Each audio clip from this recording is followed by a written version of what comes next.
the bass, rock the funk, rock the bass, rock the funk, rock the bass, the bass, the bass, the funk, rock the bass, the funk, rock the bass, the bass, the funk, the bass, the bass, the bass, the funk, the bass, the bass, the bass, rock the funk, rock the bass,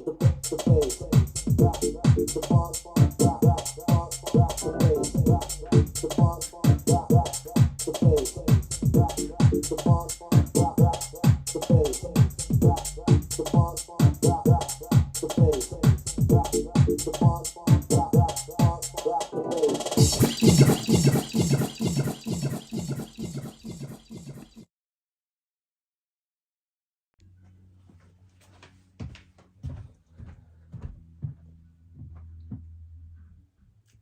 Hello everybody, welcome to the Death Rave radio show number 8.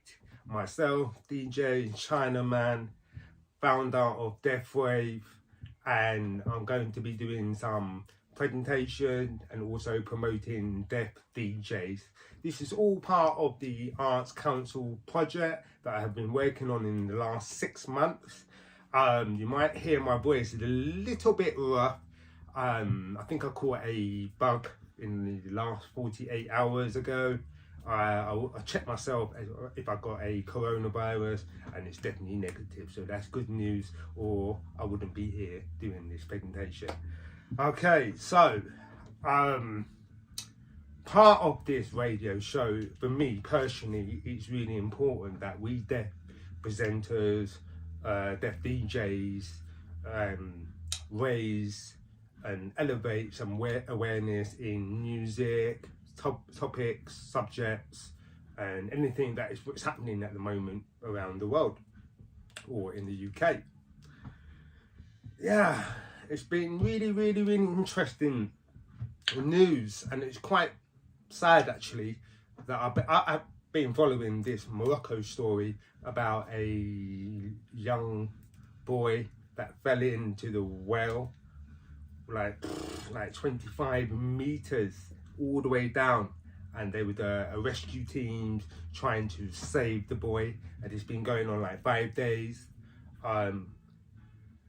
Where in the north of Morocco, north of Africa, a place called Chinaman,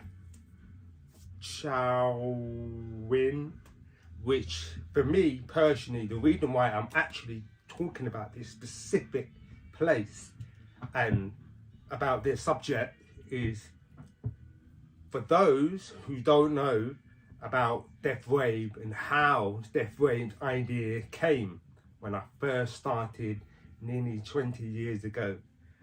The sign we called Chinaman is like this. It's sort of like a waterfall going over the mountains.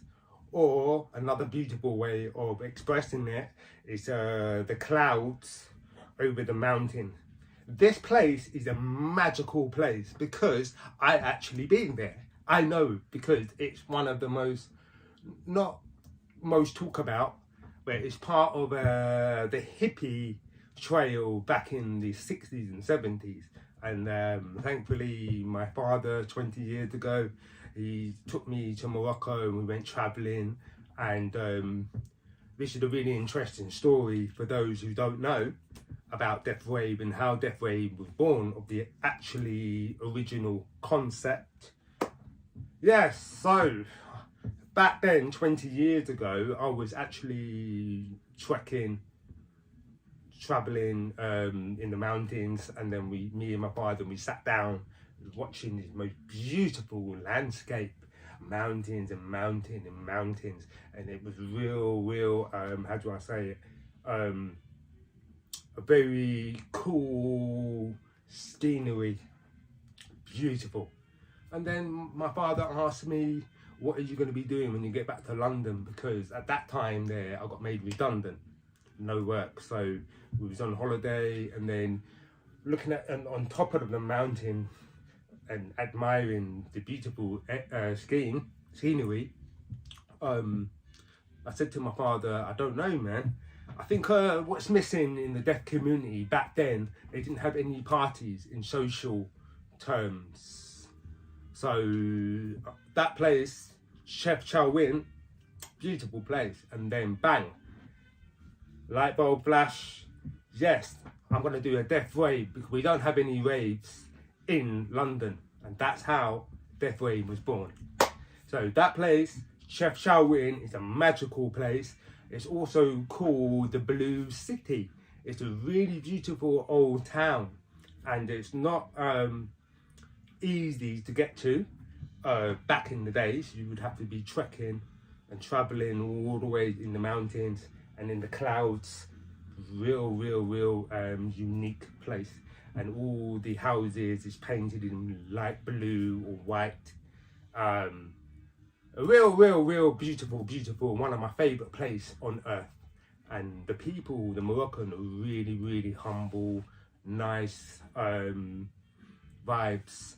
So yeah, so the news and BBC, when I see about the boy and they tried to save him, in the end they saved him, but unfortunately and sadly he passed away, and that was really sad, and it really how do I say it is heartbreaking. So I send my prayers and my thoughts for my deaf Moroccan friends in Chef Chow Win, because I've got a few friends up there, so I'm sure they're definitely over there. It's been a crazy media story, but really made a huge impact, and that's the reason why I'm talking about it right now. So let's move on. We have interesting other announcements to make, which I feel strongly that I should announce it. It's because I have a duty and responsibility to inform you all about deaf musicians and deaf song rappers or producers. There are two fantastic American deaf sign rappers in America. Then their name is Wawa and also Sean Forbes. They're both going to make a massive how do you say it? They're going to make history because they're both going to be performing at the Super Bowl. Wow, I mean, for me personally, Dr. Dre is invited those two guys to go and perform at the Super Bowl, and for me, that is going to be the biggest ever deaf performer on a worldwide platform. Well done, guys. I am going to be supporting you and rooting for you guys. You guys are going to be a legend, and it's going to go this memory will be part of the deaf community for years to come. And I feel strongly that they both deserve it to be in the Super Bowl at break time. If you're going to be watching it next week, Sunday, in the early hours, if you can watch it, you're going to see some sign songs and rapping on those two guys. So respect to Dr. Dre for inviting those two. I'm really proud. I've worked with Wawa a few times and he's such an amazing guy. I feel that for himself, as a sign song rapper for over 30 years, he's finally got onto the worldwide stage, and this is going to be billions of people watching Wawa and Sean. So I really wish them good luck. Tune in and support them, put some lovely comments and messages. So yes, it is fantastic that the deaf performers in the music world, they're finally getting some recognition, and this is a way of elevating deaf awareness, and I'm really proud of them. The UK have got a long way to catch up, especially in the deaf music, because there's very few of us. But hip hop in America, it's been around for a long time, and respecting the music, the culture. I love black music, black culture and everything. So that's been a big influence to me, especially Public Enemy the 1980s hip hop. Everyone probably heard of them before. They were really cool, they were political, they were on the front line making some noise, and this is very similar what Death Rave is about. You know, these guys inspire me to who I am and how I got music become passion. So yeah man, respect to those two guys. Okay, what else should we talk about? The DJ and VJ workshops that is being organised myself and MC Geezer, and also thank you to the Groove School and also More Eyes for teaching a groups of deaf people who wants to learn about DJing, just the basics from beginners level, and also the VJ, which is a visual stuff, which is amazing. It's really mind-blowing, and that group, they're really enjoying it, they're loving it, they really appreciate what me and MC have done, and they actually, hopefully, will be showing some visuals in the next few radio shows in the future. So again, thank you so much for those two organisations, Groove School and More Eyes, and also a special thanks to the Arts Council for supporting this project. Wicked man, amazing. Okay, so we also have another announcement to make, and I really want you all to put it in your diary that the 18th of March, we think, and I think it probably will go ahead, the BSL Bill Act.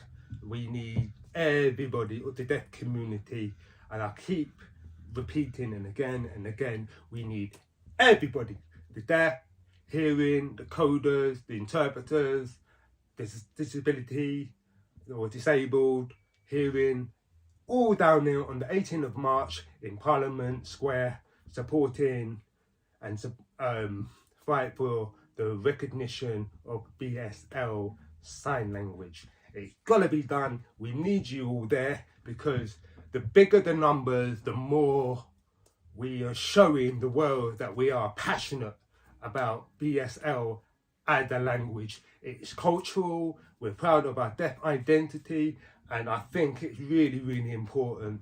And that is why I'm here on the radio show to say this. We need everybody down there. It doesn't matter where you're from, we want all over the UK. I've been hearing rumours that Manchester are organising a coach, also Liverpool, they're all coming down to London on that day.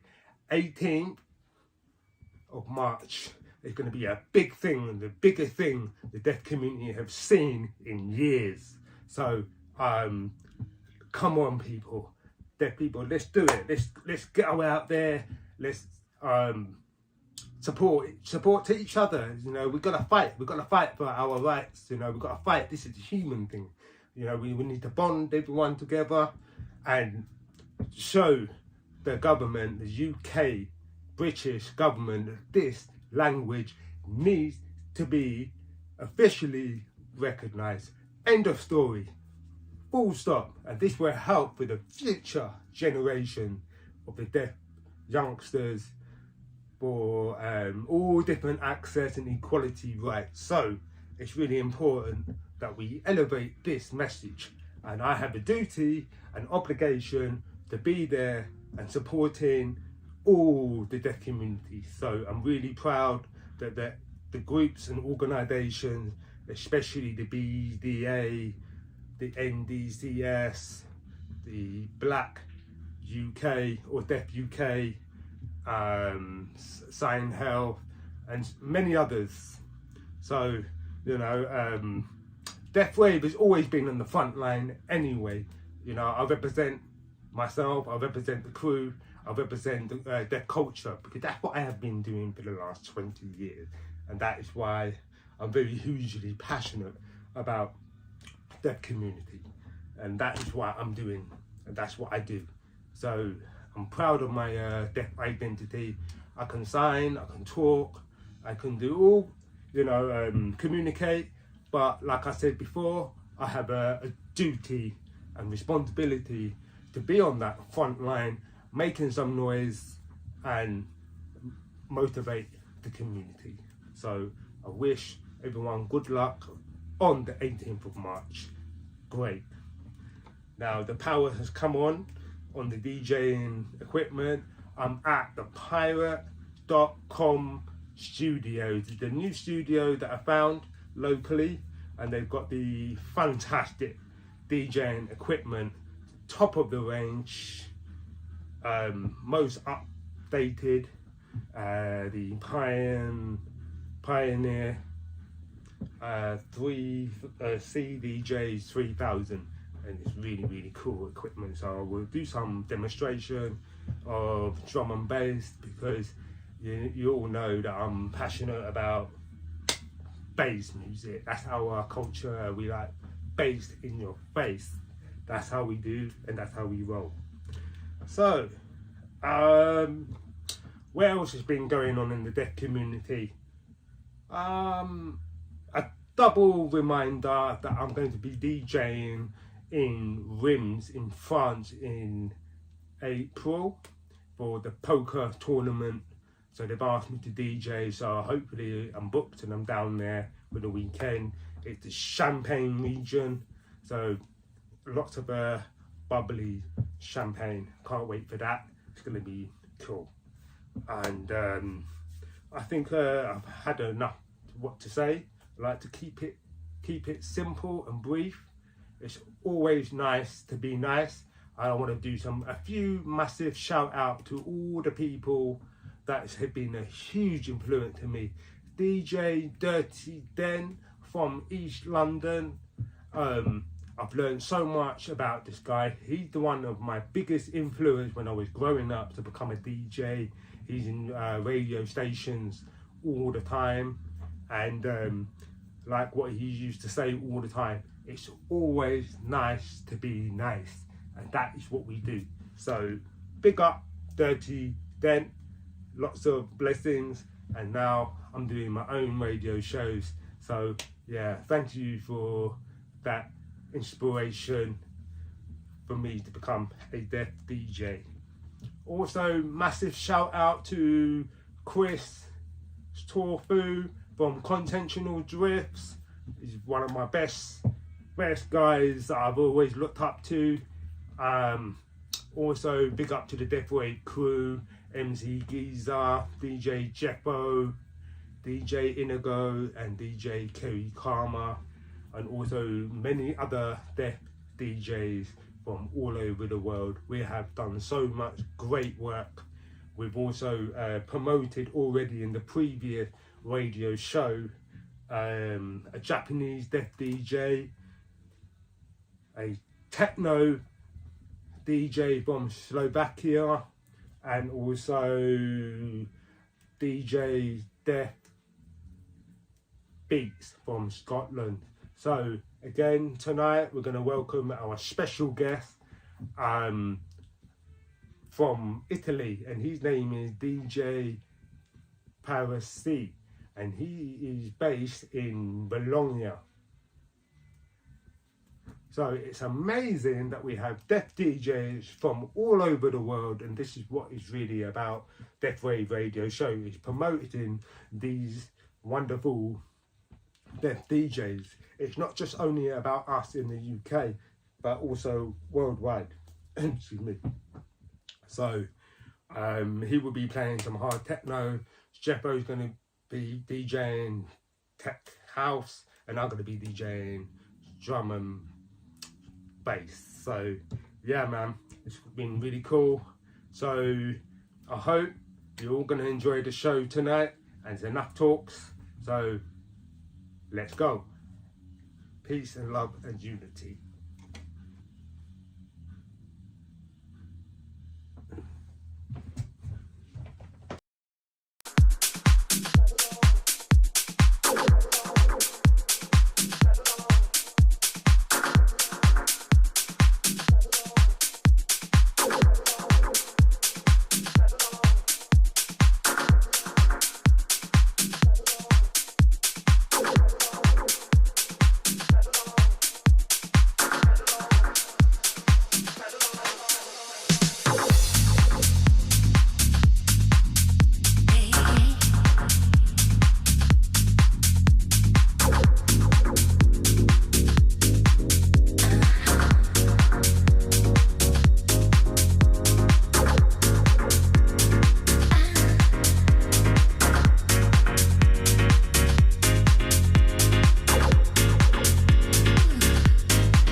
house beat,